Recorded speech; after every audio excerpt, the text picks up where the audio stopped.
Dès l'arrivée, le regard du certificateur se porte sur plusieurs éléments, anodins pour certains mais pas pour lui. Idem à l'intérieur, où l'épaisseur des murs est notamment vérifiée.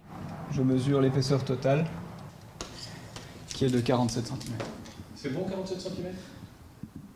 Étant donné qu'ici on est en pierre, c'est une pierre de parement, ça reste du mur de type 1. Ce qui fait que c'est le mur le plus pénalisant, on va dire, au niveau du certificat PEB. Suivent les volumes, les châssis évidemment, les vannes de radiateurs ou la présence éventuelle d'un thermostat d'ambiance qui évitera de chauffer en continu. On va essayer de comprendre comment maintenir cette enveloppe à 18 degrés théorique toute l'année, suivant les différentes technologies qui sont mises en place et suivant la nature de l'enveloppe même, c'est-à-dire les murs, la manière de chauffer, la manière de produire l'eau chaude sanitaire. Est-ce qu'il y a du photovoltaïque? La visite se poursuit à la cave avec notamment l'inspection de la chaudière commune à l'immeuble.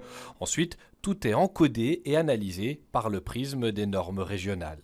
C'est l'Europe qui a demandé à chaque pays d'effectuer ce genre de certification pour avoir une vue globale de là où on en est. Bruxelles a décidé d'utiliser des paliers différents que les autres régions, de manière à être un peu plus exemplaire.